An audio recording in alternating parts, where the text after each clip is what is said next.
I just seen a Chinese King Wan. Like it was King. Like girl said, King Wan came her games and taught her how to rap, and she's from China. That's off topic. That's not what I'm talking about in this video. It was just baffling to me. But that's not what I'm talking about in this video. I just want to talk about Kagurabachi's newest arc. It being the Seitei War arc.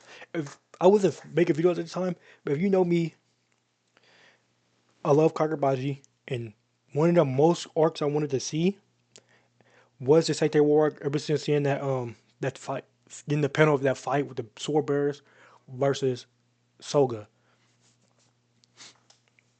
I was like, after seeing that, I was like, we gotta see at least this fight or a Saite War arc. And we're finally getting that, and it's been announced in a recent chapter of Kagurabachi. I'm a little late to this. I've been busy all week. But I just want to come over here and talk about my hopes and expectations from this arc. I know my expectations are always going to be met. With Kagurabachi is always going to be met. I don't think there's a time where it hasn't been met with Kagurabachi and Hokuzono's writing. And it looks like from this chapter we're getting it might this might be it. It could just be for this chapter, but it looks like we're getting a young Shiba's POV from this Seite War arc, which is amazing. Is, is it the POV I would have wanted? But a young Shiba, especially we get to see more of Shiba because he kind of been getting sidelined and hold throughout the main series. So we get to see more Shiba. I like it. I like it. Actually, I like it a lot. It being young Shiba, if we see it, if it's his POV actually. But my hopes, I want to learn more about. Obviously, it's probably not going to explain it all because it's going to be more story to tell with Kagurabachi. You could tell it's not ending no time soon. But what I want to learn more about the island and it's the people that lives on the island and how their life was like. I want to learn more about that. I want to learn more about, and these are just hopes, not expectations. It's just hopes. Like if they don't show up, I'm not gonna be mad about it. Like, and if it don't get talked about enough, I'm not gonna be mad about it. These are just hopes. I hope to learn more about each individual sword bearer. At least the ones that we know of, that we've seen a little bit about, but we just didn't get to like know a lot like that. Like a young Aruha, a young Samura, Rokuhira's his thoughts when he was forging the blades and when he was finally locking the blades up. That fight that that I know if I remember correctly because I haven't reread that chapter. But if I remember correctly, it was mentioned somewhere that they didn't actually win that fight against the Soga.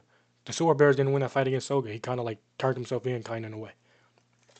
So I want to see that fight. That's probably what I'm most excited for out of anything in Kakabachi is seeing a little bit more of that fight. We don't have to see the whole fight, but come on, give me some more than just one panel. I need more than one panel for that fight, man. One person I will say I is not expected to learn more about. I hope is Misaka, the Cloud Gouger bearer, the user of the Cloud Gouger. He was said to be on this like on a level of Samura with his sword skills, and we know he got washed after the war because he fought in the war. No telling what he seen in there, and then him fighting Soga, witnessing that and stuff, and then the malediction. We I can honestly see why he gave up on trying to be a crazy swordsman, and that's what led to his demise. But that's just one of my hopes. Like I know it might not show up, and I'm not gonna be mad if it don't. But I just want to learn about Misaka because Cloud Gouger is my favorite sword, and Natsuki is my favorite character. And then what else do I want to see more of? Oh, I talked about working here thoughts. I want to see more of that. I want to see more of Soga as well. Seeing a little bit more. We don't have to see all about Soga, but seeing a little more about him, his thoughts before he did the massacre, his how he was moving before he did the massacres. Seeing more Samura. I know he just died. He recently got Gojo sliced in half, disintegrated. But but seeing more about his thoughts and then because we know he was like conflicted about the war, him blinding himself and all that. I don't think that was during the war. I can't remember correctly if that was during the war or not. But him blinding himself, we know about that. Um, there's so much ways you could go with this arc, and it'd be amazing in so many different ways. I know Hokutono's gonna blow this arc out of the water because he does it with every other arc. But I can I just got this feeling that it's probably gonna be my favorite arc in all of Kagurabachi. How good of Kagurabachi's been. It's a shame because we probably not gonna see Chihiro a lot like that. Oh, we could possibly see Chihiro's mom. No telling we could possibly meet her, which is crazy. But it's a shame we don't get to see Chihiro like that. But Sete World, if it has to sideline hero for a little bit, I'm willing to put up with it. I'm willing to put up with it. Uh, what else? Let's talk about this. Oh, we can learn more about Dante Seki. Learn more about that as well. And then I talked about the island already. I talked about Orkney's thoughts and him forging his thoughts when he was forging the swords. And him seeing people actually use his swords for the way he forged it and in different ways than he forged it and all of that. I know they talked about his thoughts before, but like you go more in depth with it in a way. So good. I want to see more so good, more somewhere. These are just hopes. You know, I don't really got expectations for the arc because it's got Hokuzono. I know he's gonna blow the water for anything I expect, so I don't really have expectations like that.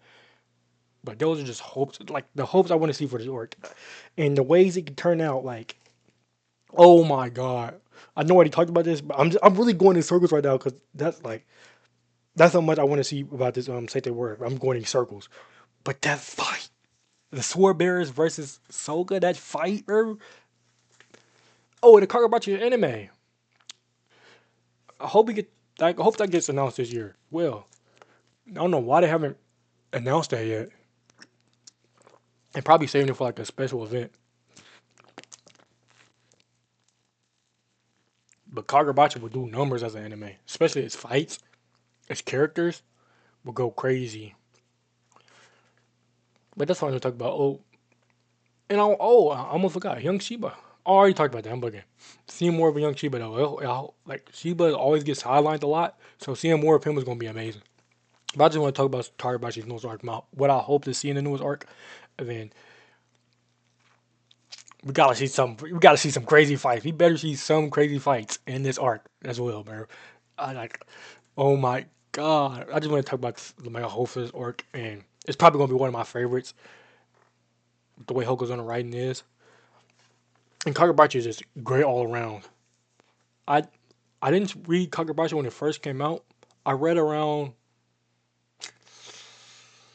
the auction part, the auction arc. I forgot how to pronounce that word, but I read around that. That's when I started reading Kagurabachi, and then what really kept me around was Sojo and the Cloud Gouger, and then I grew to actually like Chihiro's character a lot, and then I liked the Summer a lot, Ruha a lot, and then all those characters I really got. I liked the story a lot, and then the power system I like a lot. It kind of reminded me of JJK, so that's what came around Kagurabachi. It's Kagurabachi probably one of my throughout comics and manga. What my top three favorite ongoing series right now. That'll probably be Kagurabachi.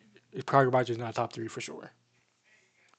But let me know how I feel about this new arc Kagurabachi. Do y'all think it's gonna be good? Do y'all think it's gonna be bad? There's never gonna be a bad arc in Kagurabachi. Sorry to tell you so. Do y'all think it's gonna be great or do y'all think it's gonna be good? That's what I gotta say.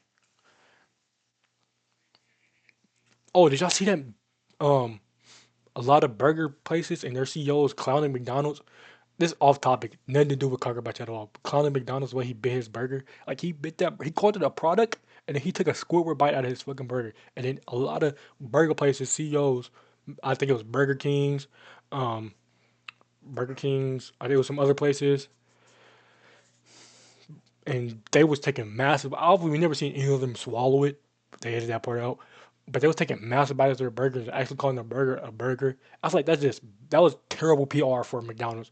Um, and I don't know why the CEO did that. And then calling it a product hurts it even more, which is crazy. Oh, and the Warner Bros. Getting bought by Paramount. These are just all off topic. Nothing to do with Carter. I just want to yap about these. And Paramount talking about some nigga releasing like what 45 movies a year, I think something like that. I don't even know what they said, but yeah, they were saying that like releasing like all that. It just random news about the world and the stuff I like. That's what I want to talk about. I got nothing good to talk about. Y'all don't really gotta pay attention to that. But, how do y'all feel about that Paramount buying Warner Brothers though? Like, there's a lot of things coming to Paramount now. It's crazy, and I know some people hate it because I think the CEO of Paramount got something to do about with Trump and all that stuff. Hey, that's insane.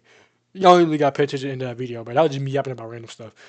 Pay attention to the main Kagurabachi part, how good Kagurabachi is. None of this nonsense.